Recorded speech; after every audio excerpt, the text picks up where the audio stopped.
All right, well, welcome back to week 2 of Bad Boys. This is Bad Boys 2. Does this carry a secondary tagline? Nope, I think it's just Bad Boys 2. Now, I think this is going to be in this be a repetitive theme throughout this episode. Bad Boys 2, The Cuban Adventure. Well, I was just going to say that I think this will be a repetitive theme throughout this episode. Let's just remind everyone who suggested that we do the Bad Boys movies. Dude. This was Nate's suggestion, and this has turned into Nate's torture. Am I misspeaking? Do we want to get into it now? How do we want to go about this one? Yeah, do you want to set things up? Do we want to bother with the plot? Yeah, we'll hurry and do some plot on it. Walk more or less chronologically through it, because I don't know if we need to go through it too chronologically. I think we can just hit some high points. The basics of the plot are that our two detectives, Detective Marcus Burnett and Detective Mike Lowry, return, and they are just the same as they were in the first Bad Boys movies. They're two loose cannon narcotics cops. And they're investigating ecstasy and money going back and forth from Florida to Cuba through a drug ring who is led by Jesus. Johnny Tapia. Who looks like Jesus. In one mural painting that was painted in his home. Well, I think he generally looks kind of like Jesus. Yeah, let me go find this. Let me go find this reference real quick. 3 days before filming, Michael Bay suggested that Jordi Molia play Tapia with a Cuban accent. So Cuban-born Yoel Vasquez Reyes was taped reading all of Jordi Molia's lines in Spanish and English. The character was built in 2 days. Johnny Tapia's character was built in 2 days, and the idea came about 3 days before they started filming. What did it look like without that character who's central to the movie being part of the movie? No, he was there, but he wasn't a Cuban character. So what was he? Just an American. It was 3 days before the movie that they started filming. They decided that he was going to have a Cuban accent. So they had somebody else who was... But the ending's all in Cuba, and the smuggling's with Cuba. But he wasn't a Cuban? No, he just was... Cuba was his escape. Like, that's just where they were taking the money. But when they realized that, they decided he should be Cuban. And so 3 days before, Michael Bay decided to do that. So they had somebody else in the cast record all of his lines in Spanish and English so he could work on his accent. Dude. And his character and whatnot. Because there's a lot of depth for the concept came about 3 days before they started filming, and they got it all put together in 2 days. His character was created in 2 days. Good. Johnny Tapia's character. So, yeah, that is pretty emblematic of much of this movie. This movie is an excuse to string together action sequences. Indeed. There are a lot of action sequences. I guess a question, let's phrase it this way. Do you have a favorite action sequence from this movie? Do I have a favorite action sequence from this movie? I would say my favorite is one of the smallest, and it's at the very beginning when they're at the Kkk Rally. The Kkk Rally was an interesting decision. Because most of the other good moments in this film aren't good because they insert too many racial slurs or things that make them entirely unusable. Like, I love that scene at the house where the 15-year-old's coming to pick up his daughter for their first date. But you can't ever use any of the lines from that because they insert too many racial slurs. Indeed. I kind of like the super tall 15-year-old's, the way he decided to do that performance, which is show as little emotion as possible. No, do you know what they did? What? They intentionally, they told him, Martin Lawrence's assistants told him never to look Martin Lawrence in the eyes. Mm-hmm. And then they didn't tell him that they were going to have a gun when they filmed that scene. So they were telling him all this stuff so that he would actually be scared of Martin Lawrence before he ever showed up on set. And then Martin Lawrence acted crazy around him. So when they went to film, he'd be scared, and then he didn't know they were going to have a gun. So that was genuine surprise and fear on his face. Well, it sounds like the behind-the-scenes stuff is probably more interesting than the movie itself. Probably. I mean, the action sequences here are done very large. Like that chase on the freeway with the car carrier. I mean, I guess you could say for a Michael Bay film, that's about as well done of a stunt as you're ever going to get. There was a lot of crazy stuff that went into that I kept thinking, if this had been in another movie, I think I would have enjoyed that more. Because there was some creativity to that. Yeah. And I kind of liked the boat But it still was... as the topper. But it's in service of nothing. Yes. Well, it's kind of funny, like Joe Pantaleone's character, the captain, says, "How did you sink a boat?" But they didn't sink a boat. We didn't technically sink the boat. We blew it up. It was... I mean, there's a lot of action sequences here. One of the issues, so... I guess let me back up a little bit. This was a guilty pleasure film for me. I remember seeing this, it would have been early to mid-2000s. It wouldn't have been any later than like 2005, 2006. I thought this movie was all right. I thought it was better than the first Bad Boys. A lot of people really like this movie. I've heard about this movie for years, not just from you. But watching it now today, it doesn't hold up that well. And I told Nate before we even watched the film, I did a little bit of research just getting ready for this tonight. I was trying to up my game because we do movies that Nate has picked and he knows lots of facts that he drops in the podcast, and we do movies I picked and I don't always know enough facts to drop into the podcast, and I feel like my side is weaker. So I did a little research coming into this, and I had not realized until tonight that the budget for this film was $130 million.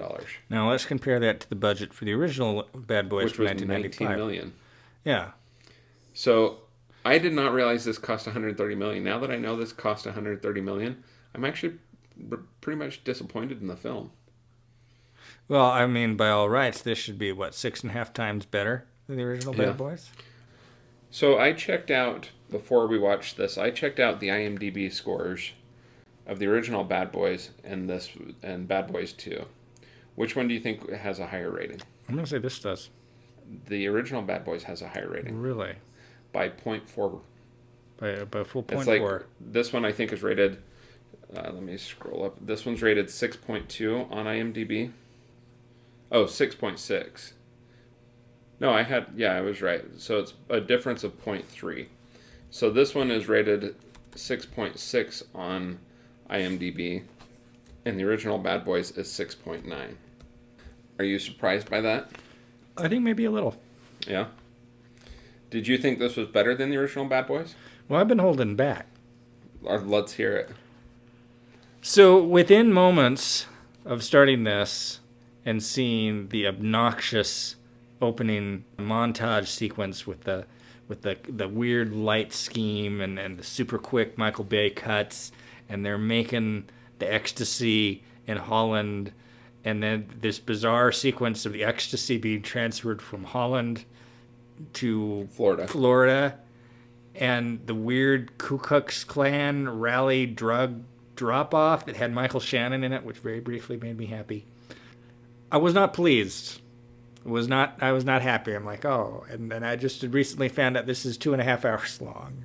And I'm like, there's going to be so much freaking padding and so little story. And which is why it might surprise you that I didn't hate it. Yeah. I don't like it, but I didn't hate it with the white hot hate that I hated the original Bad Boys with, because there was absolutely nothing going for the original Bad Boys. The only thing was briefly Tia Leone. I briefly cared about her, and then that was about it. And then she wore it off. And then you got sick of her again. Yeah. This movie had the action sequences, they kind of ran together in some respects, but like if you take a step back and you appreciate what they did with some of them, as I mentioned before, I think if they were in a different movie, I may have had a different reaction to them. But I laughed a couple times in this, which I don't think I did. I think maybe I laughed once in the original Bad Boys. And there was a few things that were kind of funny in a ridiculous way. There was one or two lines that I thought were funny, though I'm blanking them at the moment. It was ultimately bearable, though it did have long periods. Like it went from a 1.5-star movie to a 2-star movie with brief moments of 2.5-star quality. But I'm going to have to round it back to two stars. Gabriel Union was kind of fun, something new. And then I kept thinking about how at the end of the film, so Gabrielle Union is the sister of Marcus Burnett, and she and Will Smith, Mike Lowry, She works for the DEA, Yep. Drug Enforcement Agency, and Her character's name is Sid. everybody thinks she lets it be known to her extended family that I basically push paper around. Yeah. But because she looks like Gabrielle Union, they decided to use her as a honey trap to negotiate to some kind of scheme where she's somebody that helps hide money laundering or breaking up. She's converting the bills. She's actually doing part of the money laundering and converts the bills. She's hired by these Russians, which the lead Russian guy is played by Peter Stormare, who was in Fargo, is what I remember him from. Yeah. And eventually Stormare's group they work with the Cuban gang, and then the Cuban gang decides they're going to kind of take over Stormare's operation, and they butcher his number 2, Joseph, in the kitchen of the Miami residence of the drug lord's mother. And during we're going to pretend to be exterminators in order to plant bugs, ironically, sequence. But anyway, Gabrielle Union, after what happens to Stormare's group, she is sought out by Hector, by Johnny Tapia. Yeah. And Johnny Tapia tries to recruit her, and then all sorts of crazy hijinks going on with her because the bad boys find out what she's doing, and they're doing their own investigation separate from the DEA investigation. They're kind of competing. Coming to the same thing through their investigation of the Haitians. Mm. And so that's how they get brought into the same.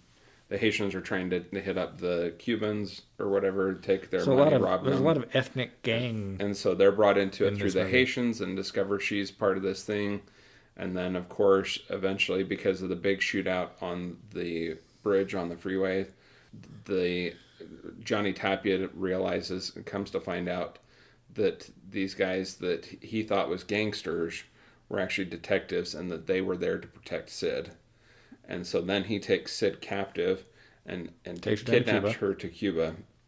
And of course, then Marcus and Mike step out of the meeting upset, understandably.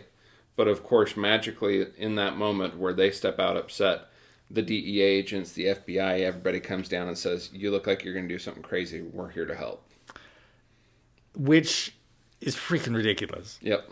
And I'm just thinking about the news reports about this afterwards. It's like, well, the details were sketchy at first. It has come to light that it was a joint FBI, CIA, DEA, and Miami police. No, this leaks out. You wouldn't. It leaks out. It leaks out on the internet, but you wouldn't hear about it on mainstream news. No, it gets picked up. No way. No. Because that's like another Bay of Pigs invasion type thing. I know. That's why it gets out. It doesn't get out because they got back to the military base. No, but there's some enterprising reporters get this out. There's too many witnesses. And the Cuban government isn't going to want to try to hide this. They're going to want to try to embarrass the Americans with it. Yeah, but the Americans will suppress it. No, I think it gets out. The State Department suppresses it. Oh, no. Yeah. The State Department's busy suppressing evidence for the Iraq War. Or coming up with evidence for the Iraq War. It's 2003. Bush is distracted. Way to tie it to real events. Well, I, of course, deplore the action in Cuba. You got to admire their spirit. One of the criticisms I read of this film is that basically nothing in it is original. Almost all of the sequences that we see are copied from something else. Or they're just entirely so gratuitous they're pointless. Like the chase scene with the car carrier. Apparently that's ripped off from The Rookie. There's a line that's delivered in the movie that is I just forgot the name of the gangster the FBI was interrogating when he delivers the line. The Gotti? John Gotti.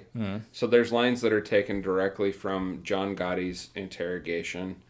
The scene where they drive the H2 Hummer down the hillside in Cuba is a ripoff from Police Story, as I've been alluding to since clear back in January. Now, Nate, tell me, am I wrong? Is that not just a direct ripoff from Police Story? Yeah, and one of the things about that sequence is, so there's this prolonged chase that starts out with the fight in the Cuban guy's mansion. Yeah. That eventually they steal a Hummer, and they have to get to Guantanamo Bay. So they're on U.S. soil, and in the process of going there, they go through this village, and then there's a throwaway line They about, drive off a hillside down through the this is the village where Johnny Torio's people make, Tapia's people make the, Johnny Torrio is a gangster, and I think maybe a real gangster. The name sounds familiar. I think he's the one that, Johnny Torrio, I think, is the guy that Al Capone worked for before he took over Chicago. It's a totally irrelevant digression. But they're going through this village, and there's this throwaway line saying, this is where they make the drugs, so that they can allow the audience not to feel bad about these poor people's hovels being destroyed by vehicles, and explain the gas explosions that come out of the village, which don't make any sense unless there's some kind of weird chemical or something in these houses. Yeah. I mean, one criticism I have always had of Michael Bay films is he loves gasoline explosions. None of those are appropriate chemical explosions. Those are literally barrels of gasoline being detonated. And he does that in every movie he's ever done. That scene at the airport in the original Bad Boys, that's just a whole bunch of barrels of gasoline. I want to see him do a romantic comedy and work in exploding gas barrels in it. Yeah. He loves gas barrel explosions, gasoline explosions, and they have a whole lot of them as they're driving down this hillside with these vehicles. I'm right. It's a direct ripoff from Police Story, correct? Well, yeah, I think that's safe to say. But yeah, most everything in this film is the not smuggling original. operation is freaking Diamonds Are Forever. Yeah. Because you're smuggling the substance from Holland in the United States through the use of coffins. Yeah, not much original in this film. It's all just hodgepodge, mishmashed back together. Again, one of the things I told Nate before we ever started recording that I haven't put in here yet, a great way to summarize this film is that this is everything that was wrong and summarizes all toxic masculinity from the 90s and early 2000s. Just everything, it's Michael Bay encapsulating all teenage toxic masculinity in that time frame. They have the sequence when they're in the funeral home with the very well-endowed young corpse. Yep. Which they make a point of showing more than once. Well, of course, Marcus climbs under the sheet that she's, on the table with her and under the same sheet. So then you have the entire purpose of that was so that you would then have reason to put the camera underneath the sheets right on top of her breast looking at his face. So you can, get a shot of her breast while looking at his face. Like there's no other explicable purpose for that having been, that choice taking place. And of course, during this sequence is this contorted sequence where they have to get some ecstasy into they're Marcus. They're discovering that the ecstasy is being smuggled in the bodies, and so Mike Lowry pulls a couple bags out and tosses one to Marcus so that he can check it out. And of course, a few stray pills spill out and land in a cup next to the sink that Marcus has been vomiting in. Yes. So Marcus, to wash out his vomit, takes a drink from this and swallows the pills. Would you really want... Well, I guess you're not thinking if you're taking... I don't know what this cup's been used for, and this room is full of dead bodies and drugs. Yeah. It actually didn't even necessarily look like a cup. It looked like it was a blender. Or pitcher or something, yeah. But, yeah, so... Yeah. And then they milk that for jokes because, like the original Bad Boys, they don't really have the strongest of plots. And they think these characters are charming and interesting and funny, so they have to give them excess business to do and pad the runtime out to 2.5 hours. Well, and they had to have a reason to go back and re-include Joe Pantaleone into the film. He's freaking the best thing about this. Yeah. Well, he actually holds them to account. Like, something that's very rare. Like, you have the captain getting mad at people. They actually give tallies. So after the chase scene, I don't remember the numbers, but he tallies how many cars... It was 22 cars in the boat. Yeah. And he tallies the number of bad guys that were killed. He tallies the cops that are in the hospital. He's a tally man. Do you know what the body count for the total film is? No. 51. 51. Yep. That's the body count for the film. Maybe higher. But one thing, while you were scrolling through the factoid section, is the dog. The dog that causes the destruction of two pools is Michael Bay's dog. Now, other than first names, this may be the only thing that Michael Bay has in common with one of my favorite directors, Michael Powell, who would often incorporate whatever the family dogs were at the time into the movie. Interesting. Yeah, I would still say this film is a little bit of a guilty pleasure. It's watchable. I mean, I think the first 40 minutes of it to an hour of it are meh. It gets Did better. you not enjoy the Ku Klux You Klan know, scene? not really.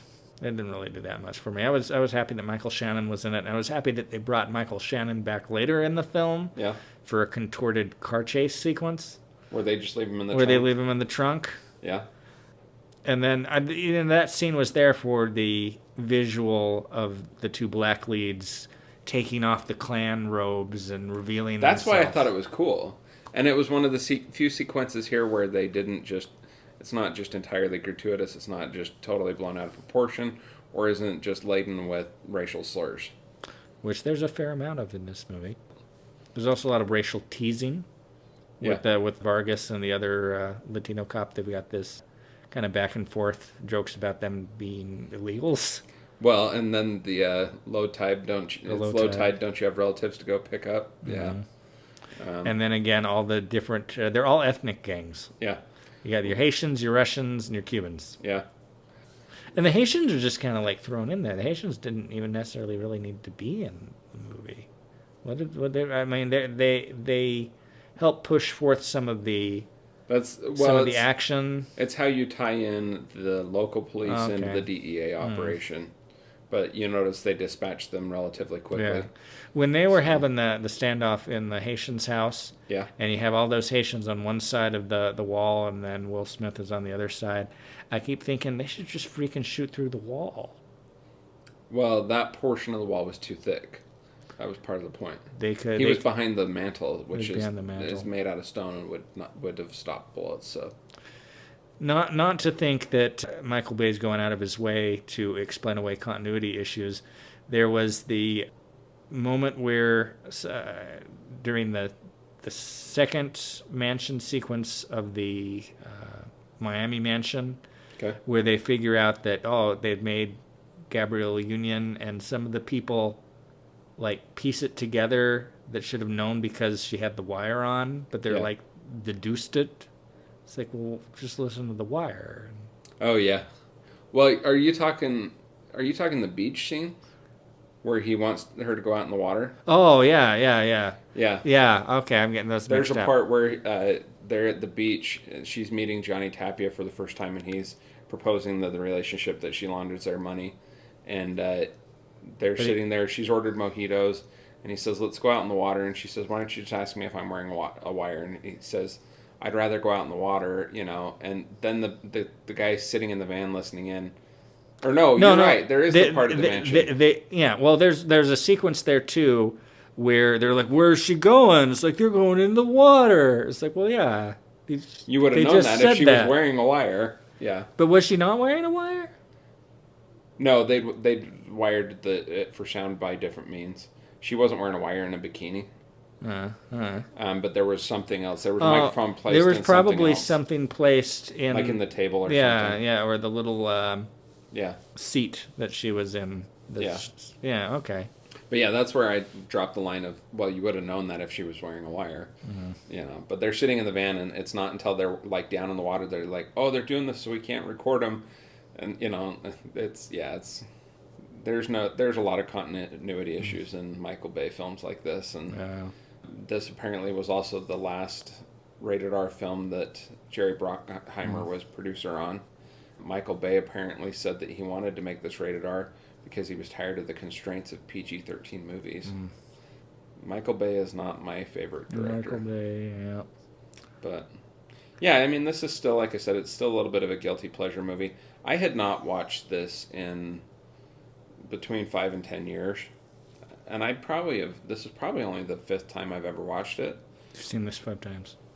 Well, yeah, but we've already talked about how I tend to watch movies over and over again. That's true. So I bought it, so I would have watched it probably 2 or 3 times just when I bought it. And then I went years without seeing it. And then it's been between 5 and 10 years since I've seen it the last time.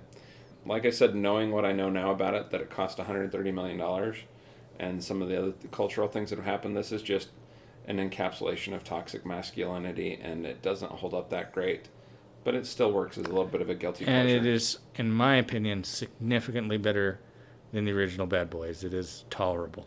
Yeah. I thought that the ratings on IMDb were pretty close. I still think this is better than the first Bad Boys, but not by much. So, I would give this 2 stars. yeah. What did you give the first Bad Boys? 1. Yeah. Really? That bad? You Yeah, just I liked it that hated it. much, huh? Yeah. Yeah. Yeah. Cool. Well, This at least has things happening. Yeah. Yeah, there's stuff happening constantly throughout this movie, arguably. Because they have such a budget. Yeah. Whereas on the other one, there was just more of that. Going back to the drug sequence. Uh-huh. If this were the original Bad Boys, the entire movie would be about him on the ecstasy. Yeah. They would have just milked that to death. So they have more to do here, so they will only milk the thing for so long, and then they'll move on to the next contrivance. Yeah. Well, we will be back shortly with the 3rd installment in the Bad Boys franchise, Bad Boys for Life, released in 2020. So we'll be back. Talk to you soon. I should find, I can't remember where, so when I had my radio show, I think all of them on CD.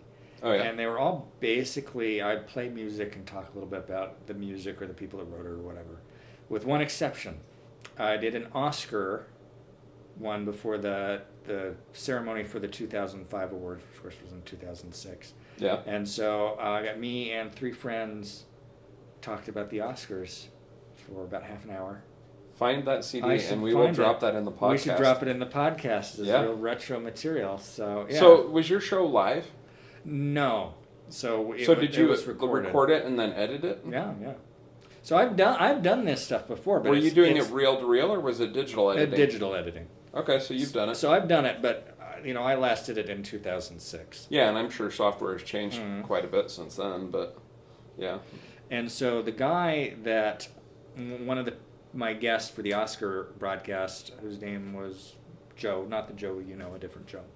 He had we were both in the student radio, and so my show was half an hour, and his show was after mine. It was half an hour, and you never really watched The Daily Show or The Colbert Report? I've watched a few episodes, yeah. Or even beyond that, where they would used to do the pass off from like one CNN host or MSNBC or Fox host to the other. They'll talk briefly. So we did a pass off at the end of that episode because he really wanted to do it. It's like, what's up next, Joe, on your show? That's funny.